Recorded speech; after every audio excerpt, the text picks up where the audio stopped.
수강생 여러분 반갑습니다. 부경대학교 김영목 교수입니다.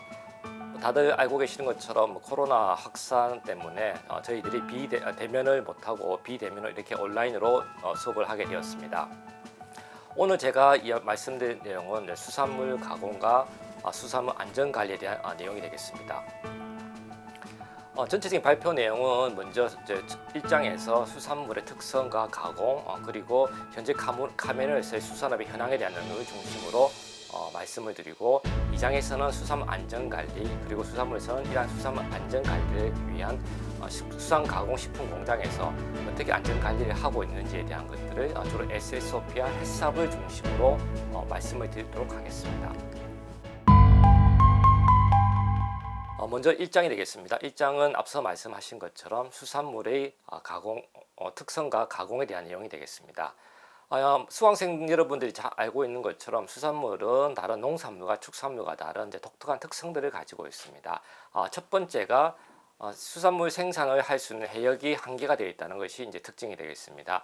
지구상에서 70% 이상이 수계로 되어 있지만, 그중에 실제로 우리가 모든 수계를 수산물 생산이라든지 어획에서 사용할 수 있는 것이 아니라 극히 한정된 지역에서만 수산물의 생산이 가능하다는 점. 그리고 수산물의 경우에 두 번째 특징은 시간적인 제한이 되겠습니다. 잘 알고 계시는 것처럼 연중 생산이 가능한 것이 아니라 특히 폐류의 경우 같은 경우는 특정 시기에만 생산이 가능하고, 또 많은 어종의 경우에도 회유를 하고 있기 때문에 특정 시기에만 우리가 어획을 할 수 있다는 그런 한계를 가지고 있습니다. 그리고 세 번째는 다양성입니다. 수산 생물들은 엄청난 종류가 존재하고, 그 중에서 현재 약 우리가 2,500종 이상이 상업적으로 식품의 원이라든지 다른 다양한 형태로서 사용이 가능을 하고 있고요. 그리고 또 하나, 이런 각각의 수산물들이 가지고 있는 영양 성분이라든지 화학 성분이 수산물의 종류에 따라서 차이가 난다는 다양성이 있겠습니다. 다음은 수산물이 가지고 있는 또 다른 특징 중 하나는 수확량의 예측 불가능성입니다. 일반적으로 농산물과 축산물에 비교했을 때 수산물의 경우에는 태풍이라든지 엘니뇨 등 같은 기후 변화의 영향을 많이 받기 때문에 상대적으로 연중 생산량을 예측하기가 상당히 어려운 점이 있습니다. 이런 이유 때문에 우리가 수요와 공급의 불균형을 가져올 수 있는 문제가 있습니다. 다음은 수산물인 경우에는 수분의 함량이 상당히 높고 영양 성분들이 풍부하기 때문에 사람한테만 좋은 것이 아니라 부패를 유발하는 미생물의 증식도 아주 용이하다는 특징을 가지고 있습니다. 그리고 또 마지막으로는 앞서 이야기했던 것과 마찬가지인데, 수산물은 그 종류가 상당히 많기 때문에 각각의 종에 따른 차이가 클 뿐만 아니라 같은 어종의 경우라도 어획한 시기라든지 크기, 그 다음에 장소 등에 따라서도 그 수산물의 화학적인 조성 성분의 차이가 날 수가 있다는 점이고요. 그리고 또 같은 어종의 경우라도 부위에 따라서 그 주요 구성 성분이 다를 수가 있습니다. 예를 들면 대형 어류인 참치의 경우에는 등쪽 근육에 있는 영양 성분과 배 쪽에 있는 영양 성분에서 상당한 많은 차이들이 나타나고 있습니다. 그리고 이러한 수산물들이 화학적인 조성의 다양성이 수산물 가공하는 데 상당히 큰 문제점으로 작용할 수가 있습니다. 자, 그리고 앞서 여기까지 여러분들한테 수산물이 가지고 있는 여러 가지 특징들에서 이야기를 했고요. 그 많은 분들이 알고 있는 것처럼 최근에 수산물에 대한 수요가 급증하고 있습니다. 그 이유는 이 슬라이드에 정리된 것처럼 수산물은 건강 기능적으로도 아주 우수한 식품원이기 때문에 전 세계적으로 소비가 증가하고 있고요. 대표적인 수산물에 있는 주요한 영양 성분으로는 오메가3 지방산, EPA나 DHA로 잘 알려져 있는 오메가3 지방산들이 우리가 심근경색이라든지 뇌경색 같은 질환들을 예방할 수 있고, 그리고 또 기억력이라든지 그다음에 노화에 예방할 수 있다는 그런 점 때문에 사실은 아주 중요한 식품원으로서 소양이 되고 있습니다. 그리고 우리 문어라든지 오징어와 같은 이러한 연체류에 상당히 많이 존재하고 있는 타우린도 상당히 우수한 성분이고요. 이런 타우린들은 콜레스테롤이라든지 혈압을 강화하는 낮춰주는 그런 아주 유용한 성분들을 가지고 있습니다. 그리고 또 하나 수산물에서 가지고 있는 것들은 주로 해조류와 같은 수산 식물에서 발견되는 것인데, 상대적으로 높은 함량의 식이섬유 함량이 높다는 것입니다. 이런 식이섬유 함량들은 최근에 그 기능성들에서 상당히 많은 부분에서 주목을 받고 있습니다. 다이어트에도 좋을 뿐만 아니라 장간에서 존재하고 있는 유용 미생물인 프로바이오틱스의 증식에 도움을 줄 수 있는 프로바이오틱스 현재 많은 각광을 받고 있습니다. 이처럼 수산물은 아주 이상적인 건강식품으로서 이제 인식이 되고 있습니다. 그래서 예전부터 수산물에 같은 건강성과 관련된 아주 유명한 이야기가 Eat Fish, Live Longer, Eat Clam, Last Longer, Eat Oyster, Love Longer라는 이 말이 사실은 수산물이 가지고 있는 건강성과 기능성에 대한 함축적인 내용이 되겠습니다. 앞서 말씀드렸던 수산물에는 이렇게 우수한 성분들이 많은 이제 건강기능성 식품 소재의 원이지만 불행하게도 우리가 취급 등을 잘못했을 경우에는 이제 본 슬라이드, 이 슬라이드에 있는 것처럼 여러 가지 사람한테 심각한 질환, 심각한 질환인 것은 이제 사망 사고를 이야기합니다만 이런 심각한 질환을 일으킬 수 있는 위해 요소들이 존재합니다. 잘 알려져 있는 것들이 보고리에 존재하는 테트라독시라는 신경독소, 그리고 폐류에 존재하는 테트라민과 같은 이제 독소들, 그리고 PSP와 같은 폐류 독소들이 이제 유명하고요. 이외에도 우리가 생산이라든지 가공 유통 중에서 혼입이나 오염이 될 수 있는 병원성 미생물에 의한 식중독 사고들이 이제 큰 문제가 될 수가 있습니다. 그래서 이러한 것들을 우리가 잘 제어를 하기 위해서 수산 가공을 통해서 이러한 위요소 인자들을 제어하려고 이제 노력을 하고 있습니다. 이 슬라이드에서는 앞서 말씀드렸던 이러한 위요소들 제어뿐만 아니라 수산물의 저장성이라든지 그 다음에 위생성을 강화하기 위해서 다양한 가공 기술들이 이제 적용이 되고 있고요. 현재 우리가 적용하고 있는 사용하고 있는 가공 기술들이 여기에 나타나 있습니다. 대표적인 것이 이제 저온을 이용한 방법인 칠링, 그리고 칠링에다가 우리가 더 이상의 교차 오염이라든지 미생물 증식을 억제하기 위해서 하는 MAP와 같은 이제 포장 기술들이 접목이 되고 있고요. 그것도 동결을 통해서 미생물 증식을 억제하는 방법들이 있고, 또 전통적으로 사용했던 가열 조리하는 히팅 방법들, 그리고 방사선 조사, 그리고 아주 옛날부터 사용해왔던 염장이라는 방법들, 그 다음에 건조화라든지 훈연 같은 방법들이 이제 여전히 사용이 많이 되고 있고요. 그리고 이러한 것들을 복합적으로 이제 구성하고 있는 큐커링이라는 이런 기법들을 우리가 현재도 다양한 가공 기법에 사용을 하고 있습니다. 그리고 또한 발효도 식품의 저장성과 또 식품이 가지고 있는 영양성이라든지 기능성들을 극대화할 수 있는 좋은 가공 기술의 예가 되겠습니다. 자, 앞서 말씀드렸던 이런 다양한 가공 기술들을 적용해서 지금 현재 이 슬라이드 보신 것처럼 다양한 형태의 가공 제품들이 이제 한국의 시장에서 이제 생산이 되고 있고, 그 다음에 실제로 소비자들에서 소비가 되고 있습니다. 보시는 것처럼 가공품 형태 같은 경우는 앞서 말씀드렸던 그런 가공 기술들인 동결 기술들, 건조 기술들, 염장 기술들, 그 다음에 훈연 기술들, 그 통조림 제조 기술 등을 통해서 다양한 가공 제품들이 이제 시중에서 이제 할 수 있는 것을 알 수가 있고요. 그리고 또 일부는 이러한 식품 원호뿐만 아니라 일부의 경우 같은 경우는 앞서 말씀드렸던 이제 EPA나 DHA 같은 기능성 성분들에 의한 의약품 소재로서 작용이 되기도 하고요. 또 하나는 이제 부산물의 경우 같은 경우는 부산물을 이용해서 우리가 오일이라든지 그 다음에 다양한 이제 사료로서도 사용할 수 있는 것들을 이제 하고 있습니다. 자, 이러한 것들은 이제 주로 이제 앞서 드렸던 가공 기술에 의한 고차 가공 식품이 이제 현재 한국 시장에서 상당히 많이 이제 판매가 되고 있고요. 그리고 또 이러한 이제 고차 가공 식품뿐만 아니라 지금 이 슬라이드에서 보시는 것처럼 단순하게 건조나 염장과 같은 단순한 건조 제품 같은 경우는 카메론과 마찬가지로 유사한 형태의 제품들도 여전히 시중에서 이제 생산이 되고 있고 또 판매가 되고 있기도 합니다. 자, 그리고 이 집 슬라이드는 저희들이 아마 뒷부분에 3장 부분에 가서 설명을 드릴 건데, 실제로 이러한 다양한 가공 제품을 만드는 한국의 가공 공장의 모습입니다. 보시는 것처럼 아주 위생적으로 상당히 잘 관리가 되고 있고요. 이러한 위생과 안전 관리에 대한 내용들은 뒤에 3장에서 자세하게 설명을 드리도록 하겠습니다. 그리고 이제 일단 앞서 말씀드렸던 것처럼 한국에서는 다양한 가공 제품들, 주로 이제 가공 기술들이란 고차 가공 제품들이 한국 시장에서 사실은 많이 판매가 되고 있고요. 이 표에서는 표가 너무 작아서 잘 안 보실 것 같은데 제가 따로 요약을 해두었습니다. 요약한 내용들을 하게 되면 현재 한국에서 판매되고 있는 수산 가공 제품 약 90% 이상이 염장이나 건조나 훈연 같은 단순한 제품들이 아니라 대부분 다 가공 기술을 제공한 고차 가공 식품이고요. 이런 고차 가공 식품들이 통해서 한국에서는 새로운 고용 창출이라든지 부가가치를 창출하고 있습니다. 같은 식품 소재를 가지고 사용하지만 가공 기술이 접목되게 되면 그냥 원물을 단순하게 건조하는 것보다는 그 부가가치가 10배 이상 증가할 수 있기 때문에 한국 같은 국가에서는 이러한 단순 가공보다는 고차 가공 기술을 이용을 해서 다양한 가공 제품을 개발하려고 하고 있습니다. 다음은 이제 현재 카메룬에서의 이제 수산업의 현황에 대해서 잠깐 말씀을 드리도록 하겠습니다. 지금 여기 계시는 여러분들은 저보다 더 잘 아시겠지만 카메룬의 지금 현황 같은 경우는 지금 카메룬의 이제 위치가 나와 있고요. 카메룬 같은 경우는 이제 전체 현황이 상당히 이제 수산업을 할 수 있는 기본적인 환경은 이제 가지고 있는 것으로 저희들이 판단이 되어지고 있습니다.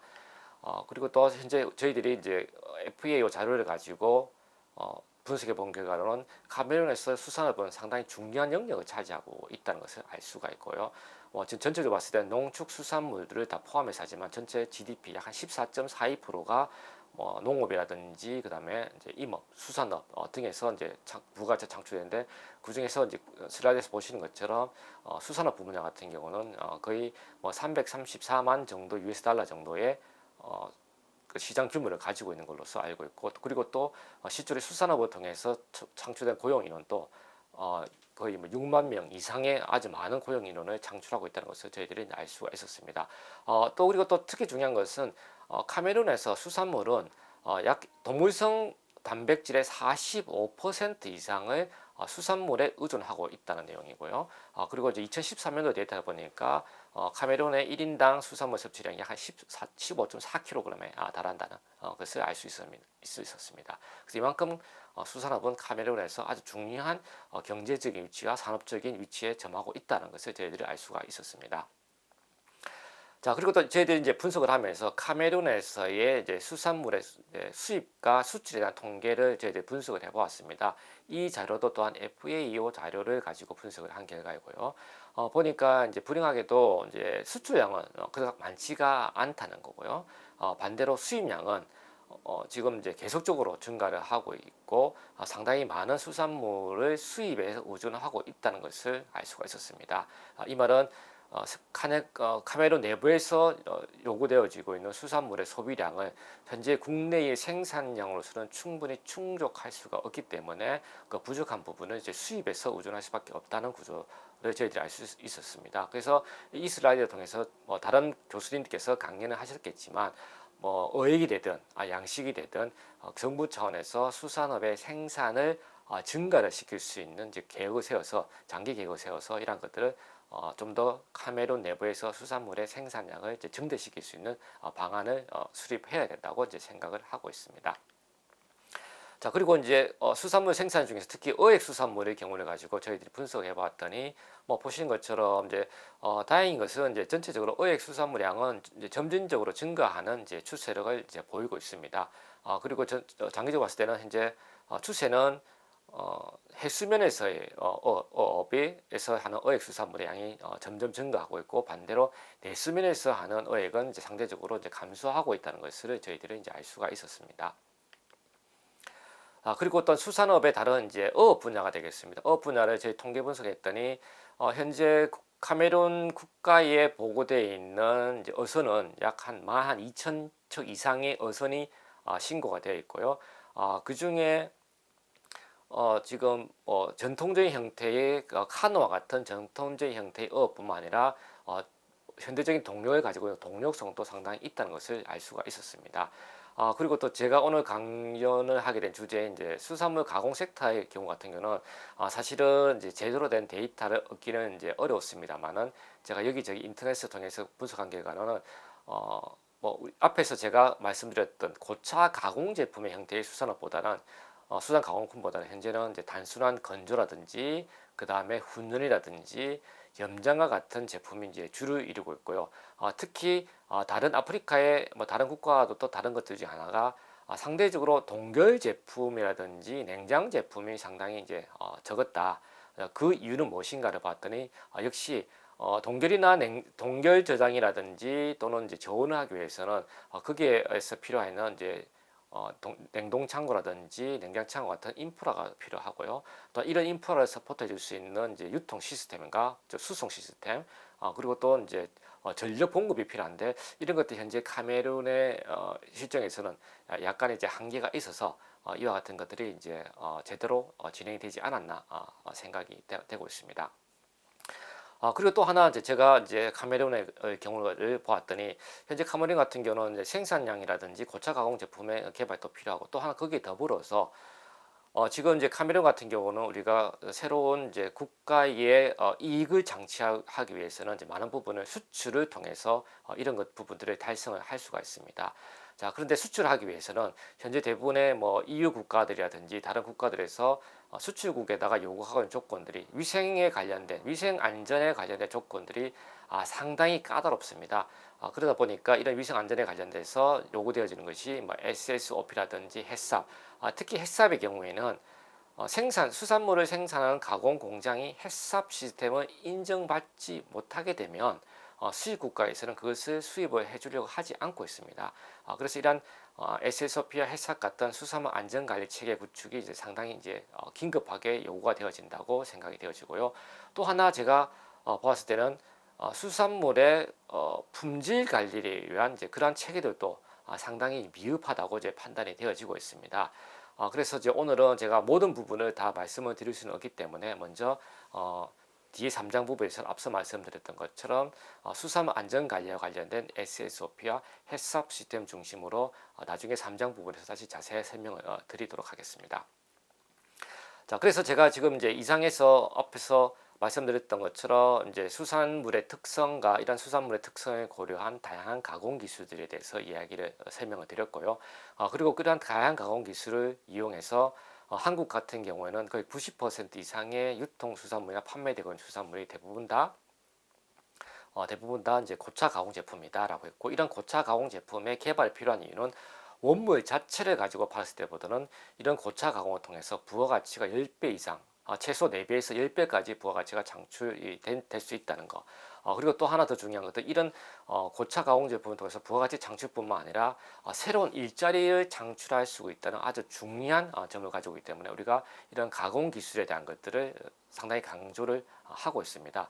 그래서 향후 기회가 된다면 이런 카메룬에도 지금 현재 이루어지고 있는 염장이라든지 뭐 훈연, 그리고 이제 건조와 같은 단순 가공 제품보다는 수산물의 부가가치를 좀 더 올릴 수 있는 가공 기술 개발하는 데서 저희 한국과의 코업을 통해서 이러한 징검다리가 되었으면 이제 싶습니다. 그리고 앞서 말씀드렸던 것처럼 현재 이러한 그 고차 가공 제품을 통해서 국내 내수 판매도 중요하지만 사실 보다 중요한 것은 수출을 통해서 국익을 창출하는 것이 중요합니다. 이러한 국익을 창출하기 위해서는 고차 가공 제품의 개발에 대한 기술 개발뿐만 아니라 또 하나 중요한 것이 수입국에서 요구하는 안전관리 기준과 품질 관리 기준을 충족할 수 있는 그런 것들도 같이 동시에 진행이 되어져야 됩니다. 그래서 제가 제일 마지막에 필요한 것이 이제 현재 카메룬에서 필요한 현실 같은 경우는 경제적인 이익을 창출하기 위해서는 수산물은 아주 중요한 요소가 될 수 있다. 아주 중요한 수단이 될 수가 있다. 그리고 또 이런 것을 하기 위해서는 먼저 해야 될 것이 양식이라든지 어획에서 통해서 수산물의 생산을 증대할 필요가 있다. 그리고 이러한 증대된 수산물을 바탕으로 해서 단순 가공이 아니라 고차 가공 제품을 통해서 부가가치를 창출하고 이러한 것들이 새로운 고용 창출까지 연결이 될 수 있다. 는 점을 말씀드렸고요. 그리고 이러한 것이 좀 더 많은 수익을 창출하기 위해서는 수출에 주목을 해야 되는데 수출을 장려하기 위해서는 수입국에서 요구하고 있는 안전관리와 관련된 품질 관련된 지표라든지 기준을 설정해야 되고, 그 다음에 SSOP 같은 위생관리 지침을 또 정비를 해야 되고, 이러한 것들을 바탕으로 햇삽이라는 HACCP라는 시스템을 조기 정착함으로써 향후 카메룬에서의 국가 국익과 경제 발전에서 이런 수산 가공업이 큰 역할을 담당할 수 있을 것으로 생각을 하고 있습니다. 그래서 이러한 제가 지금 이 마지막 부분에 이야기하고 있는 슬라이드에서 정리된 부분들은 아마 저희들이 이제 액션 플랜 쪽에서 한 번 더 여러분들과 좀 더 심도 있게 이야기를 할 시간을 가질 수 있을 것 같고요. 그런 액션 플랜을 통해서 특히 한국과 또는 한국 정부라든지 또 코이카와 카메룬이 할 수 있는 역할, 그리고 또 저희 부경대학이 할 수 있는 역할에 대해서 좀 더 우리가 심도 있게 논의를 하고 토론하는 그런 기회를 가지도록 하겠습니다. 그래서 지금 저희가 1장 부분에서 이야기했던 말씀을 드렸던 수산물의 특성과 수산물의 가공, 그리고 이제 이런 가공에서 다양한 가공 기술, 그리고 현재 카메라에서의 수산의 변화에 대해서 제가 말씀을 드렸고요. 이러한 강연 내용 중에서 수강생 여러분들 궁금한 내용이 있으신 부분들은 언제든지 저희들 이제 코이카를 통해서든 아니면 지금 현재 해외어업행센터를 통해서 질의 주시게 되면 제가 성실하게 그에 대한 것들을 답변을 드리도록 하겠습니다. 그래서 그 코이카 코로나로 인한 문제 때문에 사실은 저희들이 카메라를 방문하든 아니면 수강생들이 이제 한국에 와서 실제 한국에서 이제 이루어지고 있는 수산물의 안전관리라든지 가공 형태 등과 같은 것들 현장 경험을 통해서 하게 되면 훨씬 더 교육의 시너지 효과가 날 수 있다고 판단되어지지만 이런 이제 어쩔 수 없이 저희들이 비대면 강의를 통해서 하지만 언젠가 할 시간이 되었으면 다시 카메라이든 아니면 한국이든 여러분들 같이 한번 다시 볼 수 있는 그런 대면을 통해서 심도 있게 디스커션 할 수 있는 그런 기회를 가지기를 꼭 기대하고 있겠습니다. 이상입니다. 다음 시간에 뵙겠습니다. 감사합니다.